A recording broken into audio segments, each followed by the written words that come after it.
오늘 아침 뉴스의 맥을 짚어드리는 시간 뉴스연구소, 오늘도 두 분의 연구위원 함께합니다. CBS 조태임 기자 그리고 김준일 시사평론가, 어서 오십시오. 안녕하세요. 예, 월요일 아침 뉴스 많은 아침인데요. 우선 우리 정치권 소식, 어제 있었던 국민의힘 2차 이 TV 토론회 이야기, 국민의힘의 상황들 좀 짚어볼까요? 네, 우선 이제 지금 국민의힘 어제 토론회에서는 뭐 지금까지처럼 이제 주제는 비상계엄, 탄핵, 그리고 뭐 특검 수사 등에 대해서 얘기를 했는데, 반탄파 김문수, 장동혁 후보는 당 분열을 초래한 건 특검 수사에 이제 일부 후보들이 동조했기 때문이다, 이제 공세를 폈고요. 그리고 반면 이제 찬탄파 안철수, 조경태 후보는 계엄 탄핵의 이제 미온적인 태도를 비판하면서 계엄 옹호를 벌여야 된다, 그리고 윤 전 대통령을 버려야 한다, 이런 목소리를 냈고요. 그리고 지금 특검이 국민의힘 당사 압수수색에 나서면서 국민의힘 지금 단일 대오하는 모습인데요. 그러니까 지금 오늘도 특검에서 압수수색할 가능성 제기되면서 송원석 이제 원내대표는 당내 공지를 통해서 아침 9시부터 국회에 대기하라고 한 상태예요. 근데 지금 어떻게 보면 전당대회 하면서 찬탄파, 반탄파 이렇게 쪼개졌던 상황에서 이제 압수수색이라는 외부 요인이 생기면서 좀 다들 이제 한 목소리 내며 똘똘 뭉치는 모습인데요. 지금 근데 이제 조금 압수수색 국면에서도 좀 후보 간 다른 모습을 보이고 있는데, 김문수 후보는 아예 이제 당사의 로비에서 무기한 농성에 들어갔잖아요. 계속 농성 중이죠. 네, 그래서 당원 명분을 목숨 걸고 지킨다, 당사를 모여라, 이런 메시지 내면서 강경 투쟁 이미지 보여주고 있고요. 장동혁 후보는 이제 특검 사무실 앞에서 1인 시위하면서 투쟁력 부각하고 있고, 또 안철수 후보는 광복절 경축식 행사에서 양손에 조국 윤미향 사면 반대 이 플래카드 걸고 침묵 시위하기도 했는데, 이런 좀 강경한 이미지 부각하고 있는 모습입니다. 특검은 오늘 국민의힘 압수수색 재시도 가능성을 좀 예고한 상태. 그러니까 지난번에 철수한 게 끝이 아니고 일단 철수였던 거군요. 오늘 재시도를 할 수 있다는 상황을 예고했습니다. 이런 가운데 찬탄파 내에서는 단일화를 해야 되는 거 아니야? 이런 얘기가 지금 나오고 있는 거죠. 전당대회까지는 이제 나흘 남았고요. 네, 맞습니다. 지금 장동혁 후보가 매섭게 치고 올라오는 상황이잖아요. 그러니까 이대로 가면은 이제 여기는 결선 투표가 진행되는데, 김문수, 장동혁 후보가 올라갈 가능성이 높아지고 있기 때문에 지금 찬탄파 내에서는 단일화해야 된다, 지금이라도 빨리 합쳐야 된다, 이런 목소리 나오고 있고요. 조경태 후보는 계속해서 요구를 했었던 거고, 안철수 후보는 단일화를 할 생각은 없는 거잖아요. 안철수 후보는 지금 이제 단일화 할 생각 없다, 이런 입장입니다. 근데 지금 한동훈 전 대표가 나섰어요. SNS를 통해서 이대로 가면 국민의힘은 국민에게 버림받는다, 상식적인 후보들의 연대와 희생이 희망의 불씨를 살릴 수 있다, 이렇게 단일화를 요청하고 있고요. 그리고 어제 이제 최고위원 후보, 그러니까 우재준, 최우성 후보가 단일화를 했거든요. 이걸 이제 언급하면서 청년들에게 배운다 하면서 이제 단일화를 좀 이제 언급하는 모습입니다. 앞서 말씀한 것처럼 이제 청년 최고위원 선거에 나선 이제 찬탄파 후보들 어제 단일화를 했는데, 단일화를 한 최우성 후보는 개혁 세력이 하나로 똘똘 뭉쳐서 반드시 당의 변화를 성공해내야 된다, 조경태, 안철수 후보 단일화를 촉구를 했고요. 그리고 지금 압수수색 국면이 들어서면서 오히려 반탄파, 그러니까 김문수 후보나 장동혁 후보가 좀 유리한 고지에 이르렀다, 이런 얘기도 나와요. 그러니까 압수수색이 강하게 밀려오면서 이런 목소리, 강한 목소리를 내는 후보들이 좀 더 유리해지고 있는 거 아니냐, 이런 분석도 나오고 있습니다. 그렇죠. 나흘 앞으로 다가온 전당대회 상황하고 특검의 당 압수수색 시도 상황이 막 맞물려 돌아가면서 이제 판세가 영향을 받고 있는 건데, 김준일 평론가 어떻게 보셨어요? 그러니까 압수수색이 들어오면 아무래도 죄송합니다. 압수수색이 들어오면 아무래도 당이 좀 똘똘 뭉칠 수밖에 없는 상황이죠. 다른 목소리가 나오기 힘들고, 심지어 이제 친한계에서도 이게 이제 압수수색이 결국은 당원 명부를 이제 대조하려고 하는 거잖아요. 통일교 교인들이 진짜로 집단적으로, 조직적으로 그 당시에 들어가서 뭔가 영향력을 행사한 거야 아니야, 그거 보고 싶은 거잖아요. 그렇죠. 근데 이거를 끝까지 막을 수 있을까, 그 생각이 들어요. 왜냐하면 어쨌든 지금 뭐 500만 명 당원 당부를 다 달라고 했고, 거기에 개인정보 이렇게 있다고 하지만 특검 측 얘기는 다르거든요. 우리는 대조 비교만 할 거다. 그러니까 통일교 당시에 이제 통일교 명분은 확보를 했고, 그러니까 그거하고 대조 비교를 한다라는 거고, 지금 샘플링만 해가지고 20명 했는데 안 나왔다고 하지만 그것만 가지고는 알 수 없다라는 거잖아요. 그러니까 지금 상황은 어쨌든 전당대회 기간 동안은 압수수색을 하기는 힘들 것 같아요. 왜냐하면 당이 다 모두가 똘똘 뭉쳐서 지금 전당대회 중간에 또 압수수색을 허용할 경우에는 당원들이나 뭐 이런 이해관계가 있는 사람들도 또 다 문제가 발생할 수 있기 때문에 아마 전당대회까지는 계속 막을 것 같고 그 이후에 어느 정도 국민의힘에서도 협상을 하지 않을까. 그러니까 이게 네. 통일국 교인 명분을 지금 특검 측에서 가지고 있는 거고 예. 그들 중에 정말 저 국민의힘 당원으로 얼마나 가입이 돼 있는 거야? 어느 시점에 이걸 보자는 건데 국민의힘 당원 명부에 종교까지 써 있는 건 아니라면서요. 그러니까 특정 기간에 이게 네. 뭐 지금 다 나온 얘기는 뭐냐면은 2022년 대선을 앞두고 네. 통일교 측에서 윤석열 후보를 지지하라고 했고 또 오늘 뭐 노컷뉴스가 보도한 거에 따르면은 각 통일교에 5개 지구가 있는데 호남을 제외한 4개 지구당에 아예 자금까지 수천만 원씩 이제 내려보내서 당원 가입을 독려를 했다라는 거잖아요. 그러면은 그 기간에 집중적으로 들어온 사람들을 보면 되는 거죠. 그러니까 네. 특검에서는 당연히 그러면 장부가 있어야 명단이 있어야 이걸 대조해가지고 그걸 알아내지 않겠느냐. 그러니까 그것만 볼 테니까 명단 달라 이런 거고 국민의힘 거고 국민의힘에서는 옆에 종교를 써놓은 게 아니기 때문에 결국 그 사람들 당원 명단을 놓고선 하나하나 조사를 다 신원조사를 하게 되는 거 아니냐. 우리가 그걸 왜 다 내줘야 하느냐 개인정보인데 이제 이렇게 지금 맞붙고 있는 거죠. 근데 일단은 이름이 있으면은 이름은 확인할 수 있고 뭐 종교는 모르지만은 그때 들어왔던 사람들이 뭐 무슨 70만 명 뭐 책임당원이 다 들어온 건 아니잖아요. 그때 들어와 왔으면 특정 시기만 보겠다. 네, 특정 시기만 이제 보면 되는 거거든요. 그러니까 그거를 근데 계속 막을 명분은 없을 텐데 어쨌든 전당대회 끝나고 그 이후에는 어느 정도는 협상을 하지 않을까 뭐 그렇게 보이는데 그건 좀 특정 시기 것으로 가봐야 되지 않을까 보이고. 여하튼 간에 지금 전당대회에는 영향을 주고 있는 거죠. 이 영향을 상황이. 주고 있죠. 네. 그러니까 뭐 예전에 민주당 압수수색 이제 김용 민주연구원 부원장 그 자리 관련해서 사실은 네. 비상근이기 때문에 거기에 컴퓨터도 없었어요. 그러니까 자리가 없었음에도 불구하고 검찰이 들어와서 하니까 굉장히 당이 똘똘 뭉쳤던 상황이에요. 그래서 친한계도 지금 굉장히 이거에 대해서 강력하게 비판 목소리를 내고 있어요. 그러니까 비주류들도 왜 그러냐면 지금 상황은 당원들이 격앙돼 있는 상황에서 이거를 또 동조하는 모습이면은 굉장히 특검에 동조하는 모습이면은 선거에 불리할 수도 있겠다. 뭐 이렇게 이제 판단한 거죠. 그래서 지금은 당이 똘똘 뭉쳤다고 보시면 될 것 같고 결과적으로 보면 이게 이제 센 캐릭터들 뭐 이를테면 김문수, 장동혁 후보한테 유리하게 되니까 네. 더더욱 이제 단일화 압박들이 네. 이제 지금 계속 들어가는 것 같아요. 그러니까 네. 특검이 오히려 지금 김문수, 장동혁 이른바 반탄 쪽 후보들을 뭐 의도치 않게 도와주는 모양새처럼 영향을 미치고 있는 상황이네요. 그러니까 안 그래도 불리했어요. 사실은 이번에 이제 좀 강경 보수 윤호개인을 지지하는 분들이 더 당원 투표를 많이 한다라는 게 지금 할 거라고 지금 예상되는 상황이었잖아요. 그러니까 국민의힘은 한동훈 대표를 작년에 63%로 뽑은 정당이기도 하지만은 김문수 후보를 또 뽑은 정당이고 하고 그러니까 어떤 사람들이 투표를 하러 나오는지가 되게 중요한 거예요. 같은 그렇죠. 책임당원이라고 하더라도. 근데 지금은 이렇게 되면은 조금 더 강성들이 많이 이제 투표를 하러 나올 가능성이 높아지는 거죠. 그래서 이제 한동훈 전 대표가 SNS에다가 조금 전 소개해 주신 것처럼 연대와 희생이 필요하다. 단일화를 촉구하는 메시지를 냈는데 이 한동훈 변수가 과연 변수가 될 것이냐.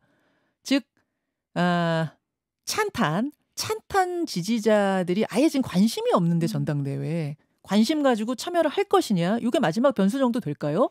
그렇죠. 한동훈 대표가 직접 나섰다라는 거는 어쨌든 두 가지인 것 같아요. 하나는 아무것도 안 하고 뒷짐지고 뭐 방송만 하고 락 페스티벌만 다니는 거냐. 유튜브만 하고. 예, 유튜브만 하고 뭐 이런 것들에 대한 이제 비판도 있거든요. 그러니까 좀 본인이 어쨌든 목소리를 내고 존재감을 드러내는 것도 있는 것 같아요. 그리고 말씀하셨다시피 이게 완전히 이 찬탄 진영이 괴멸하면 안 돼. 너무 처참한 점수를 받으면은 오히려 당의 재건에 어려우니까 어느 정도는 그 지지세를 좀 확보를 하려는 그런 모습인 것 같습니다.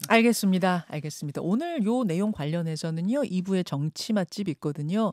안철수 후보가 끝까지 조경태 후보 단일화 요구를 거절할 것이냐 아니면 수용할 것이냐 뭐 요 등등등의 이야기들 나흘 남은 전당대회 이야기 짚어보도록 하고 두 번째 이슈 넘어가죠. 네, 조국의 SNS. 광복절 특사로 사면이 된 조국 전 대표 첫 행보가 SNS에 찌개 사진 올린 거였어요. 네, 맞습니다. 굉장히 화제더라고요. 네, 그 SNS, 그러니까 15일 첫날에 바로 올렸어요. 가족 식사라면서 찌개가 이제 끓는 영상을 올렸는데 이것과 관련해서 조 전 대표가 이제 옥중에서 이제 조국의 공부라는 책 펴냈는데 여기 보면은 석방되면 가장 하고 싶은 일로 가족과의 식사, 온수목욕 그리고 이제 법과의 술 한잔 이렇게 적었는데 어떻게 보면 이 내용대로 가장 하고 싶었던 일을 이제 실제로 이제 보여줬다 볼 수 있고요. 그 다음 날인 16일 토요일에는 8개월간의 폐문 독서물 이렇게 글을 올리면서 사진을 올렸거든요. 책이 쭉 올려 이렇게 쌓여져 있는 사진이네요. 네, 맞습니다. 무슨 의미인 거예요? 저 폐문 독서물이라는 이제 문을 닫고 책을 읽는다는 뜻으로 이제 수감 기간 동안 읽을 책을 의미하는데 여기 올린 책도 이제 사진으로 보셔도 알겠지만 뭐 김대중 전 대통령 회고록 그다음에 조소왕 평전 이런 사진들이에요. 뭐 기울어진 평등, 중대재해처벌법 이런 내용들이거든요. 앞으로 이제 본인이 고민할 정치 이런 거를 좀 나타내는 거 아닐까 이렇게 이제 해석되고 있고요. 네. 지금 뭐 SNS 존재감 나타내며 정치 무대 이제 복귀를 알리고 있는 건데 그리고 오늘 이제 공식 행보에 나서요. 국립 서울현충원 이제 김대중 전 대통령 무역 참배를 합니다. 네. 근데 오늘이 이제 김대중 전 대통령 서거 16주기를 맞았기 때문인데요. 그리고 또 오늘 이제 혁신당의 복당 신청도 하게 돼요. 그렇게 되면 이제 일주일 내로 당원 자격 심사위원회, 뭐 최고위원회 논의 거쳐서 아마 빠르게 복당 절차 진행될 것으로 보입니다. 이제 사면이 됐으니까 뭐 사면 논란 갑론을박이 지난주 내내 뜨거웠습니다만 여하튼 사면 복권이 된 상태. 그러면은 조국 전 대표의 정치적 영향력이 여전한 상태에서 어떤 행보를 보일까가 최대 관심사잖아요. 일단 이제 가장 우선적으로 우리가 그러니까 생각할 수 있는 거는 조국 대표 체제 이제 복원이거든요. 그래서 그 조국 혁신당도 여기에 대해서 준비를 하고 있어요. 그래서 조기 전당대회 하겠다 해서 이제 현재로서는 11월 정도 예상하고 있거든요.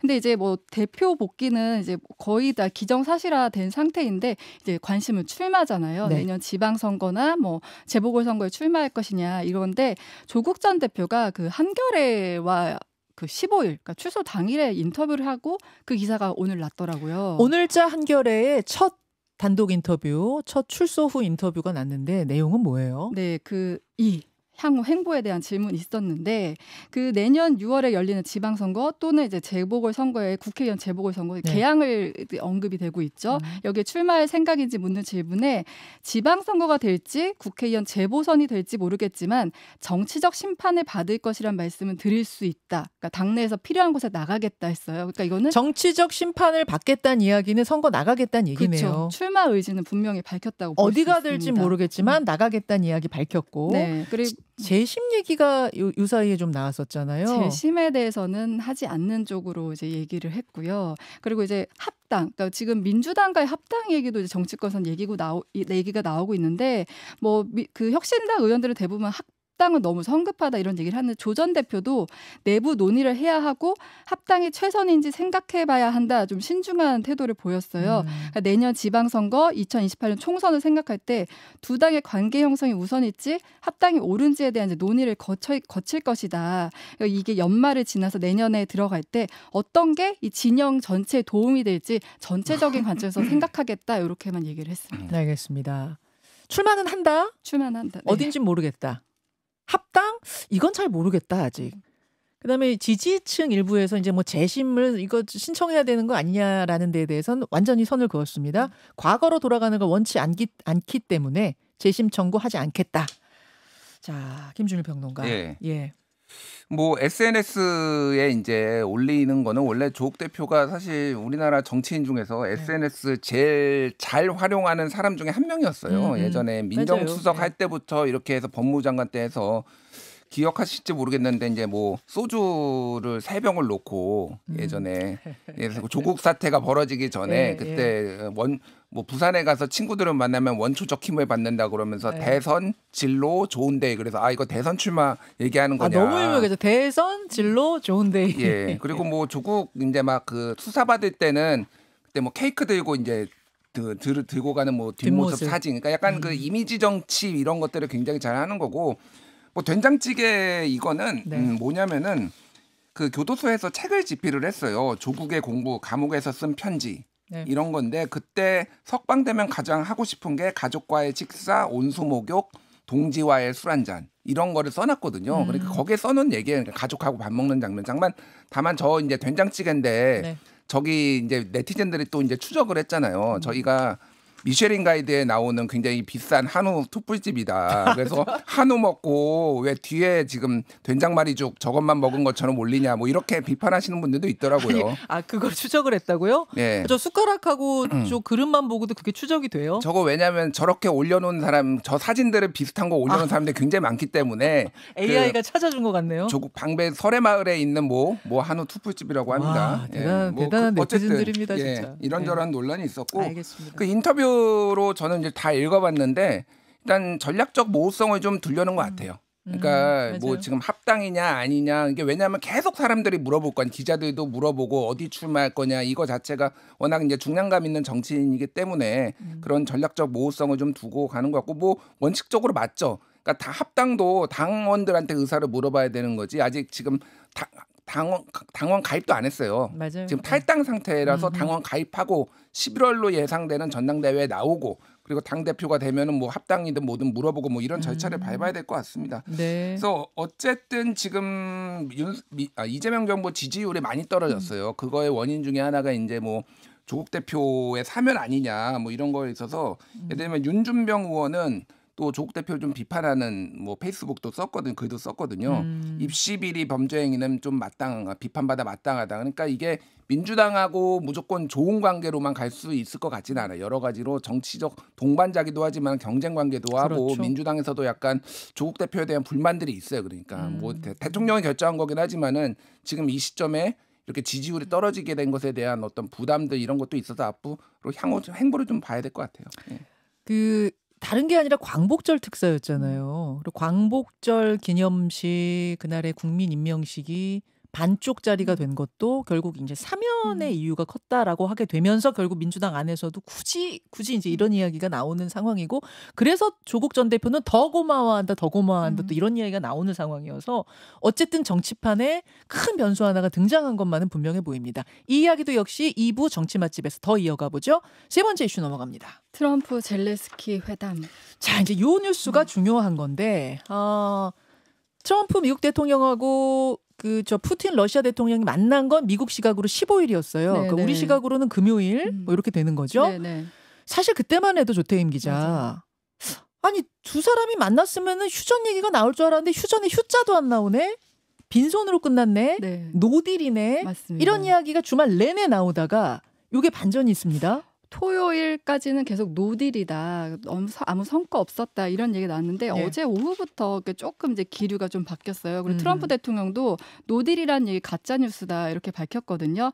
트럼프 대통령 측이 정상회담 이후에 언론 인터뷰 통해서 중대한 진전이 있었다 언급을 했고 트럼프 대통령도 러시아와 중대한 진전이 있었다 지켜봐달라고 하면서 이게 뭐가 있구나 이런 얘기가 나온 상황입니다.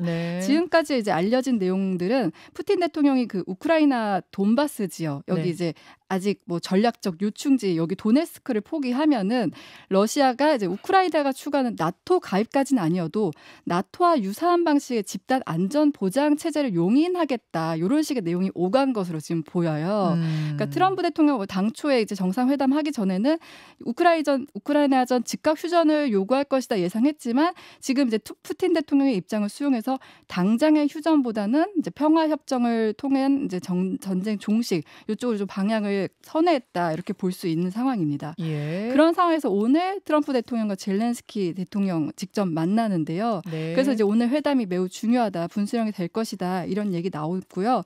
그 마코 루비오 미국 국무부 장관이 현지 시간 17일 폭스뉴스 인터뷰에서 미국이 어떤 유형의 안전보장을 제공할 생각이냐 이렇게 물었는데 트럼프 대통령이 안전보장에 대한 미국의 약속을 제안할 경우 그건 매우 큰 조치가 될 것이다 이렇게 얘기를 했어요.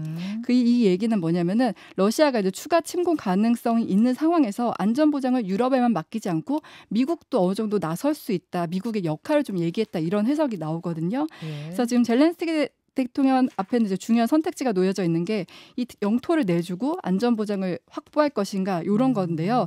젤렌스키 대통령이 SNS를 통해서 미국이 유럽과 함께 우크라이나에 대한 안전보장에 동의한다면 중대한 변화가 될 것이다. 이런 좀 의미심장한 메시지를 남겼어요. 그러니까 안전보장 실제 작동하기 위한 보장이 필요하다. 이런 입장을 밝힌 건데 이전보다는 조금 더 유연하고 좀 열린 자세를 보이고 있다. 이렇게 볼 수 있습니다.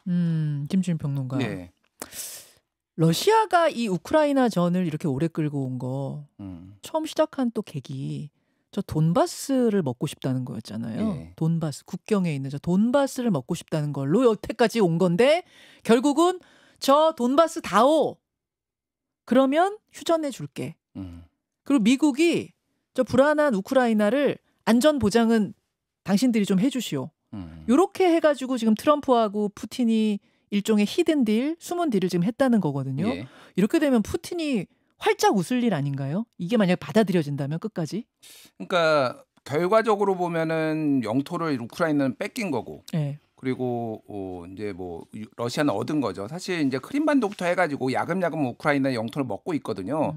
근데 이제 트럼프 대통령이 이런 얘기를 했어요. 아주 직설적으로 러시아는 강대국이고 우크라이나는 약소국이다.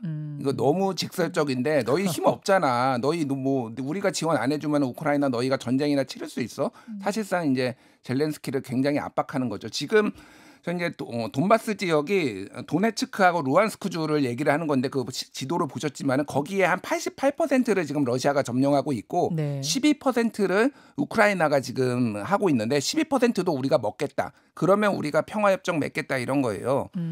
그러니까 뭐 지금 영토를 남은 부분도 더 내놓으라는 거고. 결과적으로 보면은 저렇게 될 수밖에 없을 것 같아요. 지금 오늘 유럽 정상들이 지금 다 날아간다는 거. 지금 마크롱 대통령도 날아가고 지금 뭐 나토 사무총장 그리고 프리드리 메르츠 독일 총리도 지금 같이 젤렌스키랑 가가지고 지금 힘을 실어주겠다라는 건데 사실 미국이 주도권을 지금 쥐고 있는 상황이라서 아마 저런 방식으로 비슷하게 되지 않을까 그렇게 보입니다. 여기까지는 이제 우리 평론가와 기자의 예측이었고 전문가. 서울대 신범식 교수는 어떻게 이 상황 바라보고 있는지 인터뷰로 바로 이어가겠습니다. 두 분 수고하셨습니다. 감사합니다. 김현정의 뉴스쇼는 시청자 여러분의 참여를 기다립니다. 구독과 좋아요, 댓글 잊지 않으셨죠? 알림 설정을 해두시면 평일 아침 7시 10분 실시간 라이브도 참여하실 수 있습니다.